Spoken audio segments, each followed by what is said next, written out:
queridos irmãos, que nosso Mestre ilumine nossos caminhos, principalmente em nosso esforço de vivermos mais profundamente a nossa fraternidade.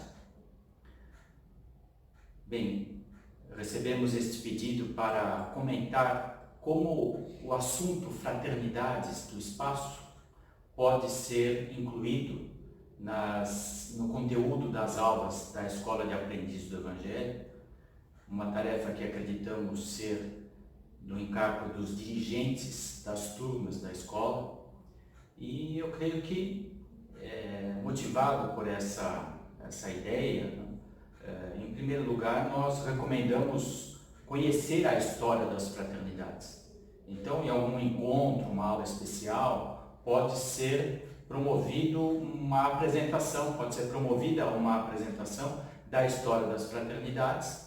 Nós temos aí algumas gravações de encontros realizados tanto na Aliança como na Federação Espírita do Estado de São Paulo, onde tivemos a oportunidade de falar da história das fraternidades, e eu creio que é interessante o enfoque dado do ponto de vista de conectar a existência e a atividade das fraternidades com a história do Espiritismo, porque o Espiritismo se desenvolveu no Brasil e foi se aprofundando como uma contribuição também em certos segmentos de atividade das fraternidades do espaço, mencionado por Emmanuel e por Humberto de Campos em suas obras históricas.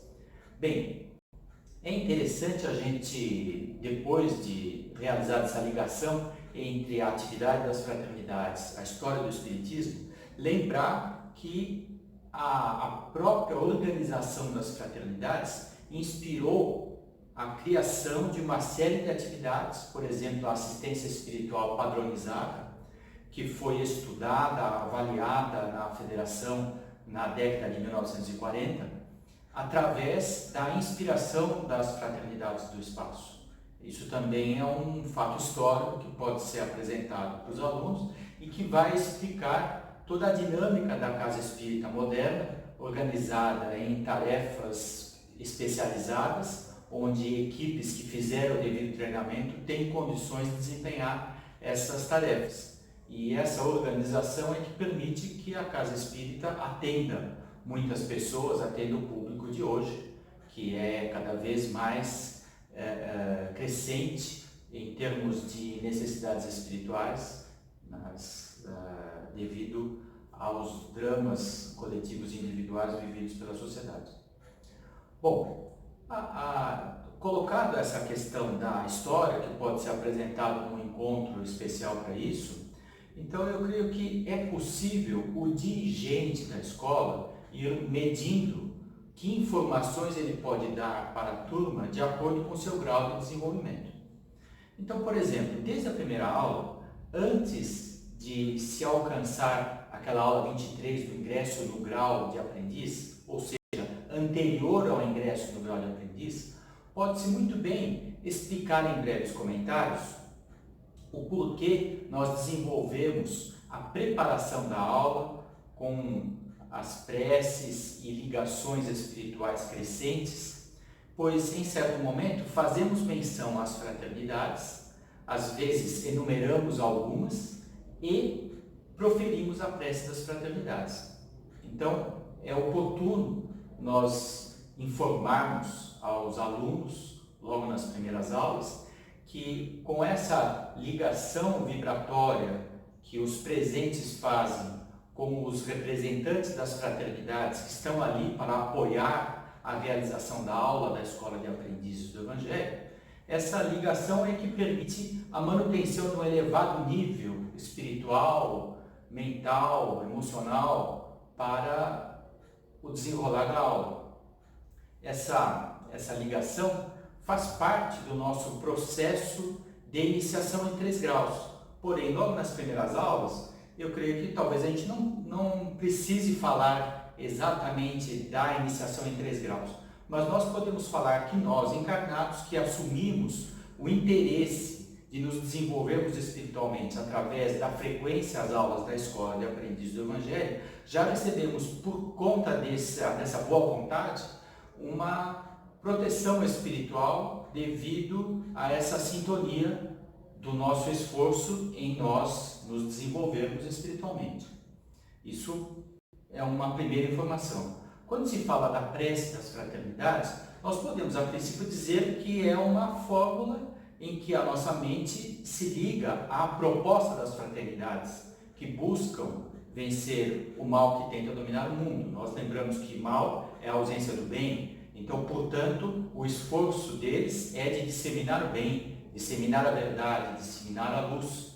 E muitas vezes a ausência do bem é simplesmente o fruto da nossa ignorância, da nossa ainda falta de evolução. Mais adiante, quando nós comentamos como um exercício para o aluno no processo da iniciação, lembrar-se de conexão com a espiritualidade através das orações diárias ao despertar, ao deitar-se e das vibrações diárias das 22 horas, são momentos em que temos um apoio da espiritualidade. Em especial, talvez possamos contar a história, ou pelo menos a origem deste compromisso de fazermos vibrações todos os dias às 10 horas da noite.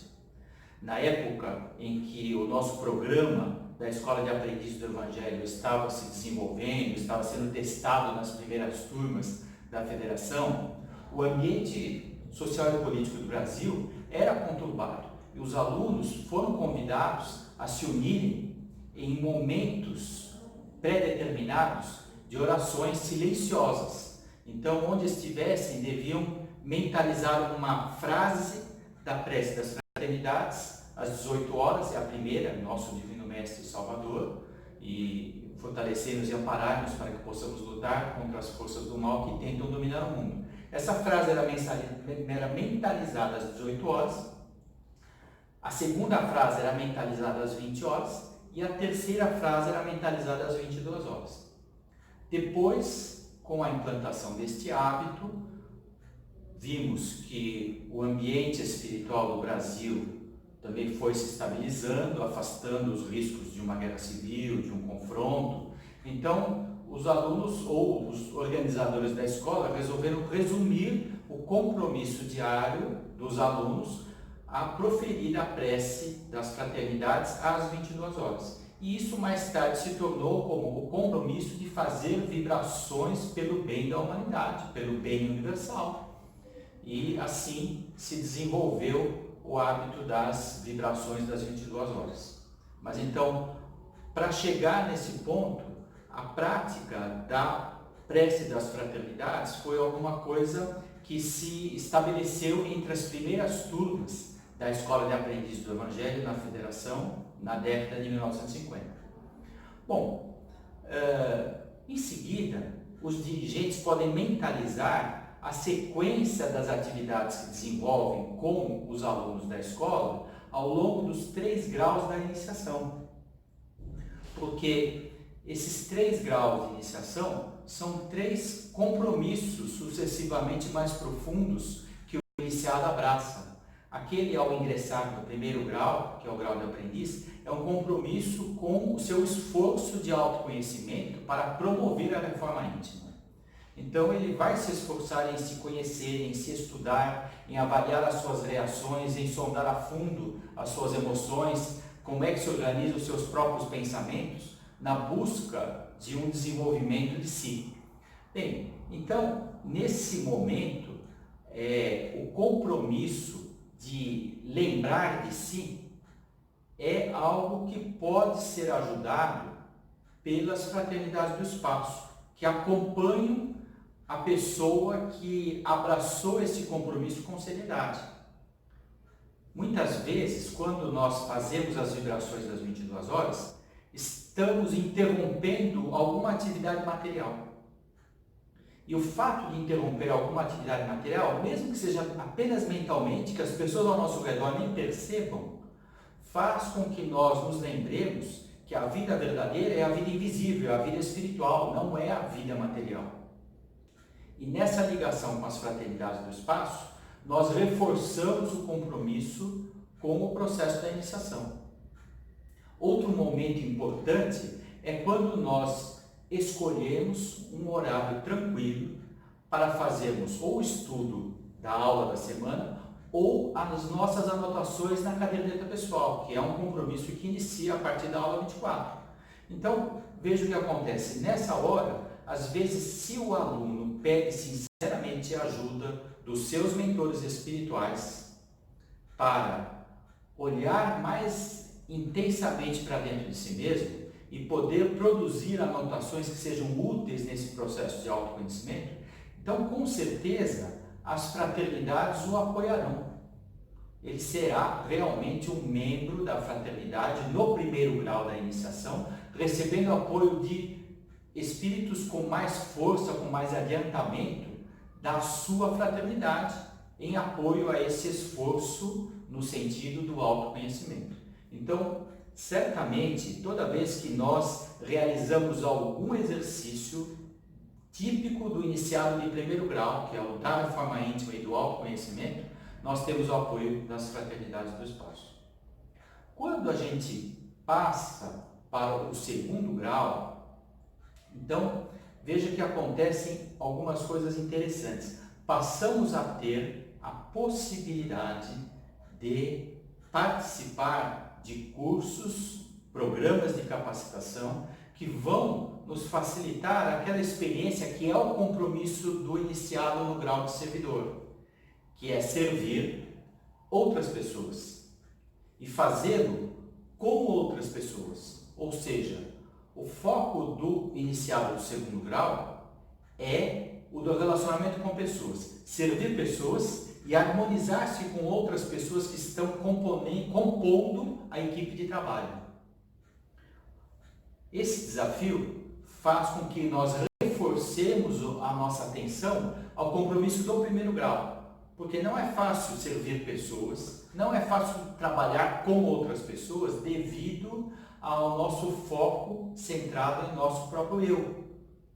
Então, as dificuldades de relacionamento, as dificuldades de aceitar um regramento de uma proposta de trabalho ou de um método de trabalho, vai fazer com que nós questionemos muitas vezes a nossa força e a nossa própria inconformidade em relação às condições. Às vezes a gente tem aquela pretensão de querer mudar tudo por achar que existe uma maneira melhor de fazer as coisas, quando o desafio não é fazer as coisas de uma maneira melhor. O desafio é nós fazermos as coisas junto com as outras pessoas para melhorar a nós mesmos.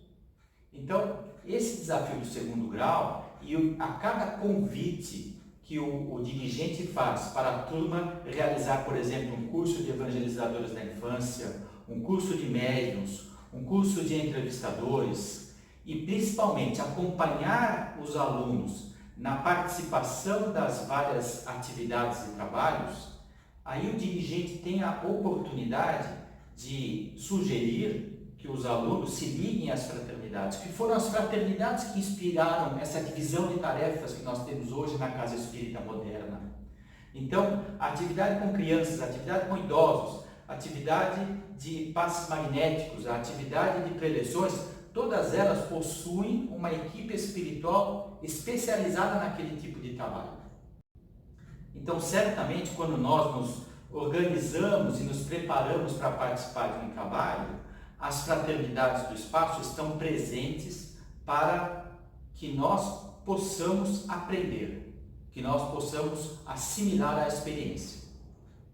E depois, quando vamos tendo a oportunidade, como dirigentes da turma, de dizer que o programa, como escola de aprendiz do Evangelho, tem um número limitado de aulas, mas que a iniciação prossegue depois da escola, então, nesta hora, falar sobre a fraternidade do Trevo, falar sobre a presença de Razin, que é o dirigente da fraternidade do Trevo, que sugeriu o desenvolvimento do programa da Escola de Aprendiz do Evangelho ao Edgar Armond, e que depois sugeriu a criação da fraternidade dos discípulos de Jesus, quando a primeira turma ia encerrar as suas aulas, para que os alunos não se dispersassem e pudessem aproveitar todo esse esforço que fizeram na sua transformação interior. Então, percebe-se que o objetivo da fraternidade do Trevo, ao propor a criação da fraternidade dos discípulos de Jesus, é permitir que o aluno tenha a continuidade do seu processo iniciático no terceiro grau, na fraternidade dos discípulos de Jesus, quando experiências mais amplas, mais profundas, que somente podem ser obtidas pelo esforço de criar um roteiro próprio. O discípulo cria um roteiro próprio, porque pensem bem, no primeiro grau, o roteiro, as ferramentas, a lista dos temas, como se utiliza a caderneta, o acompanhamento do dirigente, em que aulas, em que datas os cadernos e cadernetas são recolhidos e avaliados, em que datas há exames espirituais, isso tudo é um roteiro que o aprendiz não tem que fazer esforço nenhum, porque é tarefa da estrutura da escola. Vocês, como dirigentes, sabem disso. Igualmente, a estrutura que recebe o iniciado no grau de servidor já está pronta, porque a Casa Espírita possui uma série de atividades já divulgadas para a comunidade, já compostas por várias equipes definidas, que já tem um programa de treinamento e reciclagem, tudo isso já está estabelecido. E o iniciado, para aprofundar as suas experiências no grau de servidor, só tem que entrar e participar em algo que já está montado. O discípulo não. O discípulo tem que partir para aprofundar o autoconhecimento e ampliar a capacidade de trabalho, só que fora das estruturas previamente estabelecidas, fora do roteiro da escola que já acabou, fora do roteiro do centro espírita que foi construído para o servidor. Então, por que o grau de discípulo é mais difícil? Ele não é novidade.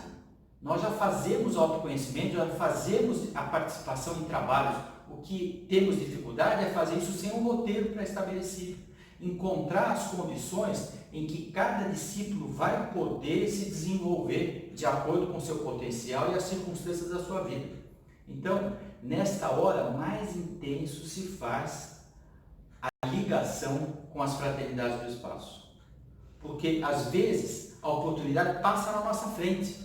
Devido a um vizinho, devido a uma ocorrência num hospital do nosso bairro, nós não sabemos. E conhecer essa oportunidade quando surge em nossas vidas, certamente é uma tarefa que os espíritos estão organizando, que a gente tem a oportunidade de conhecer e ali reconhecer a possibilidade de nós exercitarmos o nosso caminho como discípulos de Jesus, fortalecendo a nossa vivência na fraternidade dos discípulos de Jesus, a nossa FDJ. Ou seja, contar para os alunos que a fraternidade do Trevo tem um interesse muito grande em que nós nos fortaleçamos como discípulos do terceiro grau após a escola, para que a gente não se disperse, para que a gente não desperdice os nossos esforços, para que a gente não se mantenha limitado nas realizações do primeiro e segundo grau. Então, tudo isso é um interesse profundo das fraternidades em geral e da fraternidade do Trevo em especial. Então, nós começamos a exercitar a vivência em fraternidade por sabermos que nossos irmãos em fraternidade estão espalhados pelo mundo, fazendo alguma coisa para melhorar o mundo. Então, comentar sobre isso, por exemplo, da metade do programa em diante, já vai ser útil para o aluno, no segundo grau, já se sentir conectado a um processo de iniciação que tem 3 graus, que o terceiro grau é vivido na FDJ e que as fraternidades como um todo fazem um esforço muito grande para integrar toda a nossa comunidade de discípulos. Então, esta vivência é algo diferente, é algo inusitado num mundo egoísta, num mundo violento, num mundo competitivo. A gente não encontra parâmetros aí na vida fora para ter uma ideia do que significa, de qual é o valor espiritual dessa vivência. E eu creio que isso a gente pode comentar com eles. E tem mais, a gente pode comentar que uma atividade privativa do discípulo, do iniciado do terceiro grau, é a direção da escola de aprendizes do Evangelho. Não porque nós sejamos mais informados, ou mais conhecedores, ou mais perfeitos, simplesmente porque o compromisso do iniciado do terceiro grau é garantir que a escola não morra. Porque a escola de aprendiz do Evangelho, como um caminho de iniciação, ela pode morrer se ela for diminuída ao grau de uma escola informativa, se ela for reduzida à dispensa dos compromissos com a reforma íntima, ou a dispensa dos compromissos com o trabalho, isso tudo vai degenerar a escola em alguma coisa que pode até ter o nome de escola, mas não vai ser mais escola. E isso é um compromisso dos iniciados do terceiro grau. Por isso que aos iniciados do terceiro grau, aos discípulos que ingressaram na FDJ, é reservada a função de dirigente da Escola de Aprendizes do Evangelho. Principalmente porque o dirigente vai ter que oferecer experiências práticas para os alunos da turma, e ninguém pode dizer, faça isso, mas eu não fiz. Então é simplesmente por uma questão de coerência que o dirigente tem que ter passado por todas as experiências da iniciação, para garantir que a escola viva em sua autenticidade. Esse é o desafio, e eu creio que fica mais fácil quando o dirigente conta que ele é um membro de uma fraternidade, e em nome dessa fraternidade ele está dirigindo aquela turma, e que o seu compromisso é viabilizar para aqueles que se interessarem em seguir para o terceiro grau, conhecer exatamente quais são as forças, os desafios, as condições. Eu creio que os dirigentes, ao fazerem isso, por si, já estarão garantindo que os futuros dirigentes da Escola de Aprendizes do Evangelho tenham perfeita noção de qual é a proposta das escolas de aprendizes e por que elas são tão especiais. Porque elas não podem ser reduzidas a uma mera sequência de aulas informativas. Então, tudo isso é vivência das pessoas que passaram pelo processo, experimentaram o processo e só podem oferecer aos outros pelo fato de terem experimentado, de terem vivenciado. E eu creio que eu queria acrescentar uma última coisa. Nós temos diminuído o valor dos encontros de discípulos. Eu creio que nos últimos anos até isso tem voltado à tona. Mas se nós pensarmos que nós temos 1000 discípulos por ano ingressando na fraternidade dos discípulos de Jesus, somente nas 19 regionais da Aliança, então nós temos visto que os encontros estão ainda muito abaixo de alcançar o momento de proporcionar um encontro entre os discípulos. Eu queria destacar que quando Edgar Armand escreveu o livro Na Cortina do Tempo, que fala sobre a civilização da Atlântida e como é que ela preservou os seus conhecimentos religiosos após o afundamento do continente, graças ao esforço de sacerdotes que reuniram e conservaram esses conhecimentos em navios e seguiram para o Mediterrâneo. Nos primeiros capítulos, na verdade, isso se passa no plano espiritual, junto a uma aula. Desculpem, não é uma aula da Escola de Aprendizes do Evangelho. Nós, na primeira leitura, pensamos que se tratava de uma aula da Escola de Aprendizes do Evangelho. Depois relemos, e no livro consta claramente, era uma cerimônia privativa da FDJ e dos alunos da escola, onde se proporcionou uma conferência, onde o orador escolheu o tema, a civilização atlântica, para demonstrar o esforço dos espíritos superiores ao garantir que as iniciações religiosas se preservassem no tempo e para garantir a evolução da humanidade da 4ª raça-mãe para a 5ª raça-mãe. Ou seja, um conceito mais esotérico no sentido de promover mudanças no perfil espiritual da humanidade como um todo. E isso foi feito numa cerimônia privativa da FDJ, que chamou os discípulos e os alunos das turmas correntes da Escola de Aprendizes do Evangelho naquela época para uma conferência sobre a 4ª raça na Atlântida. Então, era assim que em 1950, 1960, se faziam os reforços da vivência para os discípulos de Jesus. Eles, por esses encontros, eles se lembravam que eles eram membros de uma fraternidade e que tinha raízes em uma outra fraternidade que tem compromissos milenares. Isso fazia com que as pessoas voltassem para as suas atividades mais fortalecidas, mais motivadas, pois elas percebiam que o que elas estavam fazendo estava melhorando a sua própria vida, estava iluminando a sua própria vida, e estavam tendo oportunidade de participar do processo de transformação da humanidade. Então, uma motivação extraordinária para as pessoas que participam desse processo. Eu creio que, pensando nessas coisas, os dirigentes das escolas de aprendizes poderão aproveitar nos momentos oportunos, antes da aula do ingresso no primeiro grau, para falar sobre a preparação e a prece, depois no primeiro grau para falar sobre os compromissos com a reforma íntima, no segundo grau para falar com os compromissos do trabalho e no final da escola, ou na segunda metade da escola, para falar sobre o trânsito dos alunos iniciados para viverem depois da escola o terceiro grau da iniciação. Eu creio que se nós cultivarmos a prática de nós nos fortalecermos do ponto de vista de sermos integrantes de uma fraternidade que acompanha o nosso esforço em 3 graus de iniciação, nós com certeza ajudaremos os alunos, os iniciados em todos os graus, a viverem com mais profundidade essa experiência riquíssima que é a vivência em fraternidade. É isso que nós desejamos, é isso que nós esperamos. Achamos que haverá oportunidade de aprofundar muito este assunto através das experiências que cada um de nós realizarmos com as turmas que estamos dirigindo. Então é por isso que nós pedimos que o nosso mestre ilumine e inspire as nossas